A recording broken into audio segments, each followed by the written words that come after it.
they could become Earth independent, and I am proposing that it could actually become completely Earth dependent relatively quickly, and that's what we'll get into. Did I say that? This is not going to go well, I can tell. Okay.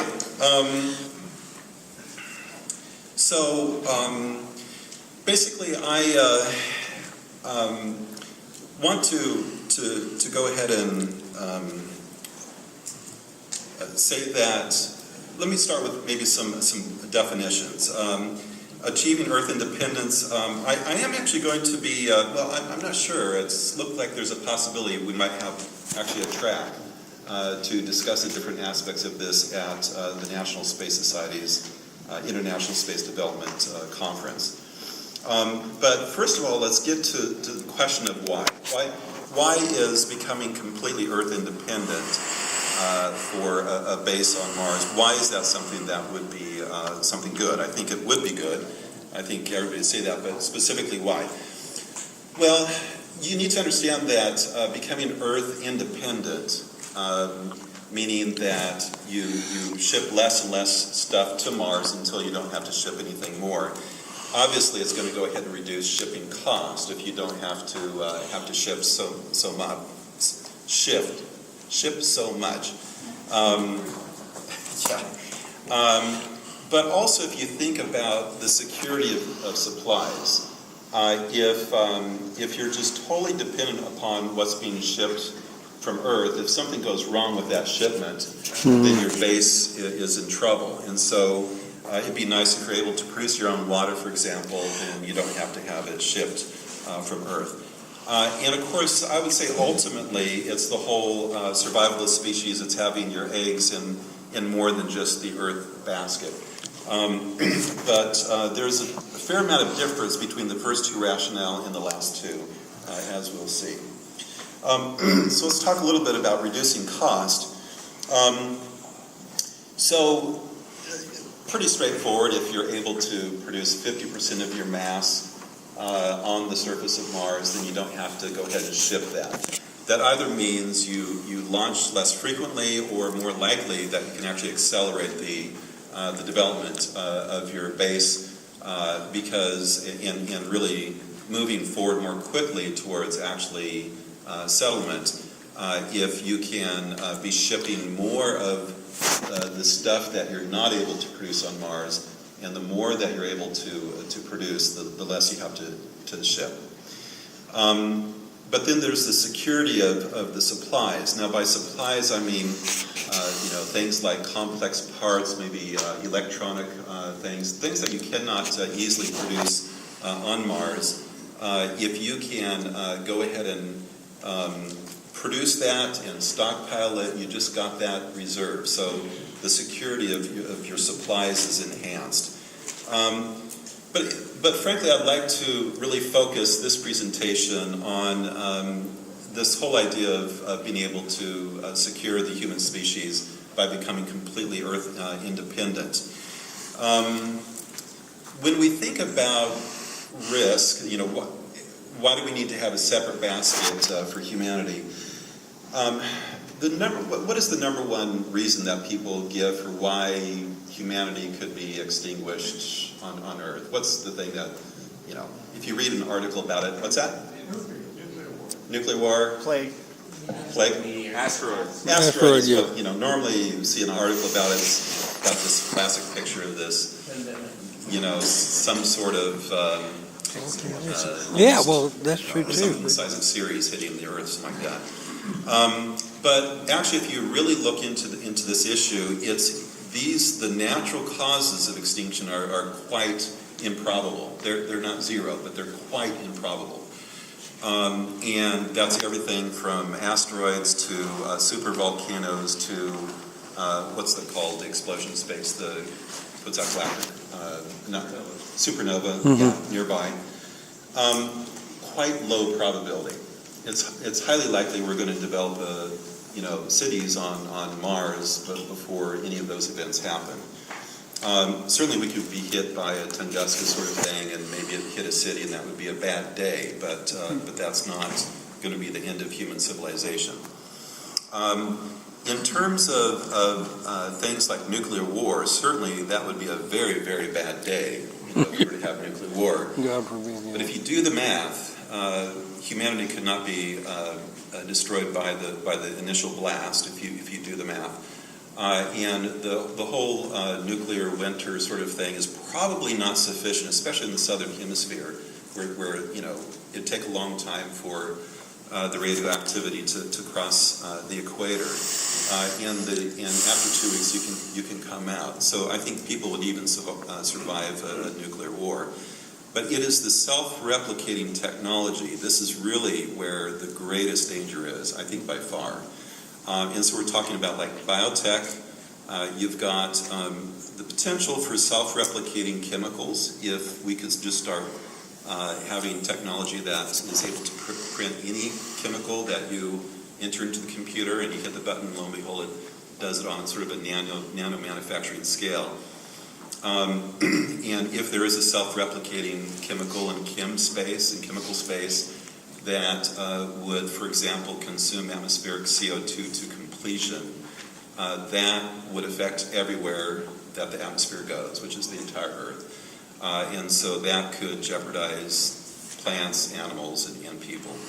And then there's the gray goo scenario in which you have sort of advanced nanotechnology that self-reproduces and just consumes stuff all over. And then AI, I think a lot of us know about that.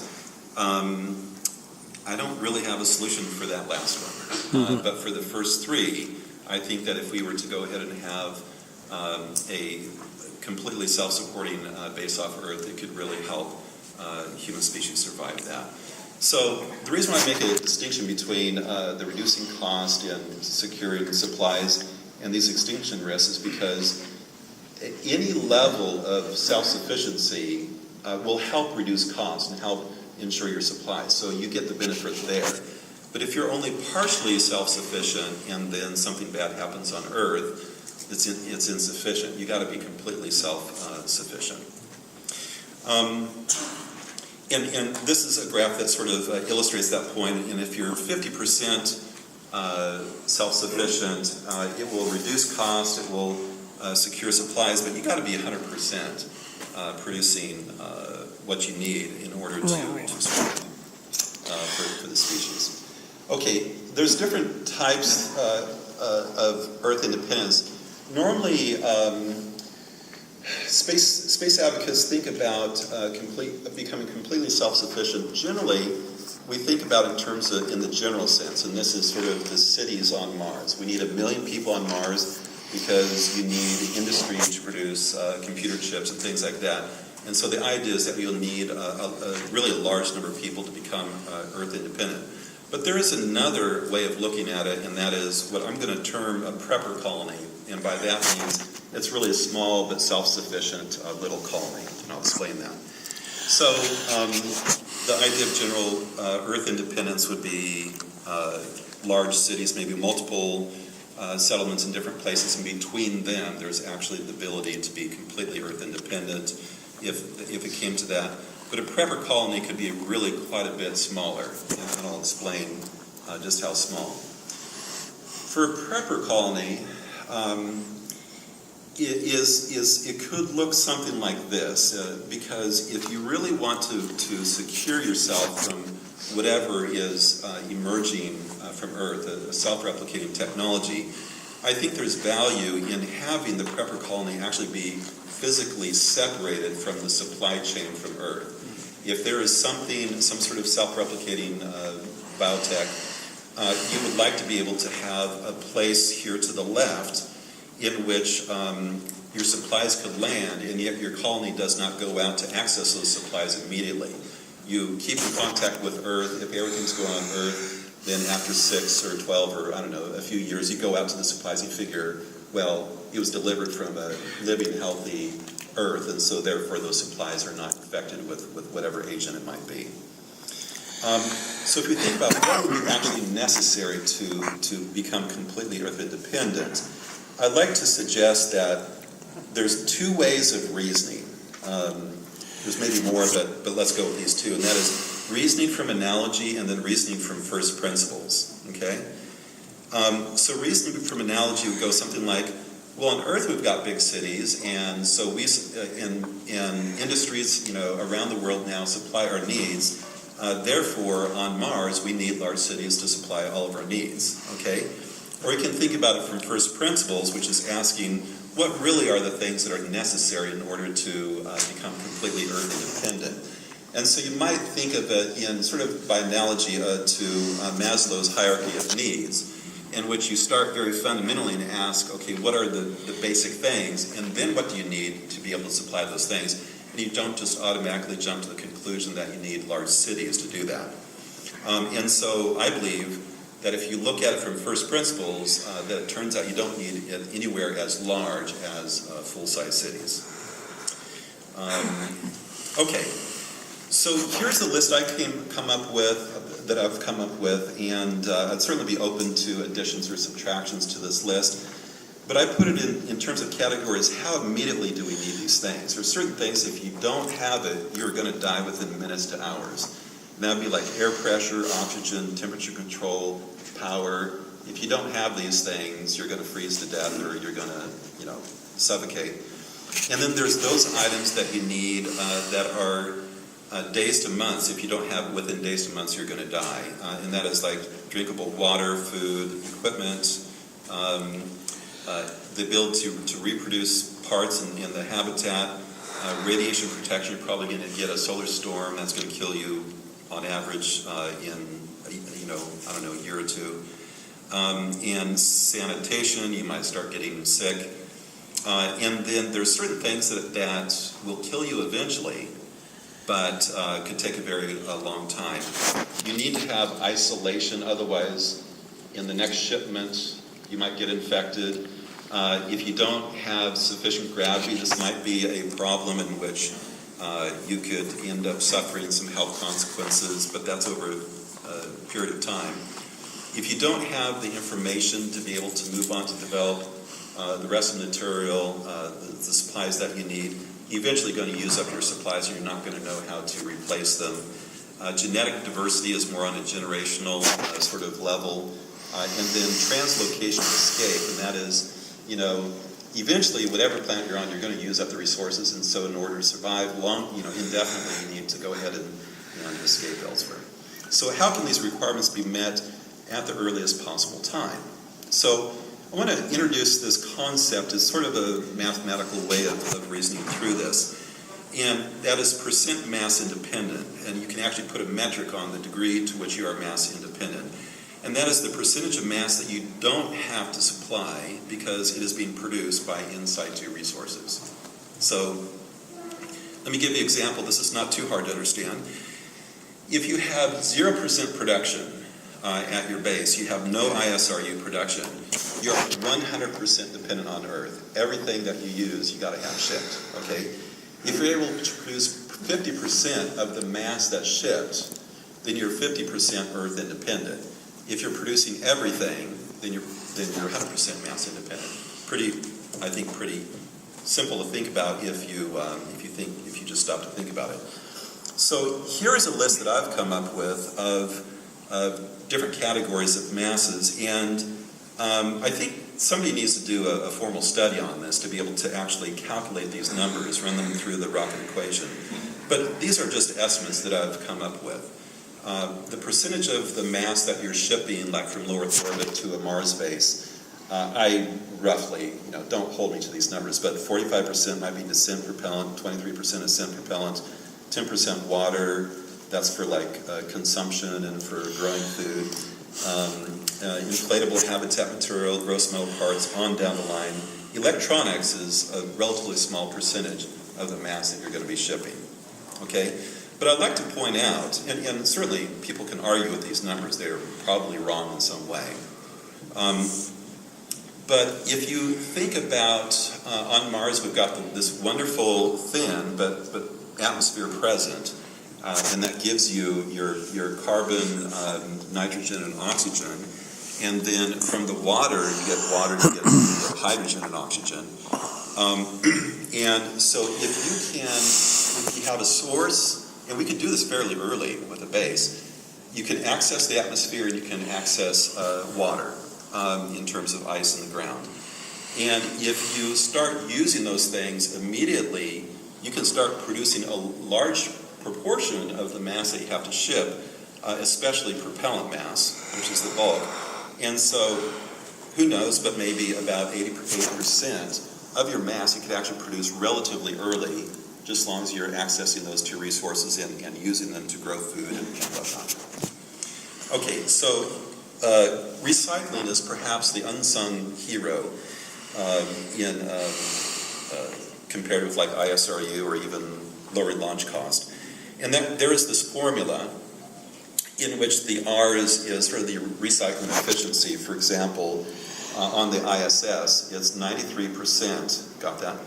93% of the water is recycled. Okay, when you put it through the formula, that means the equivalent of shipping 14.3 liters if you didn't recycle, and only 1 liter if you did.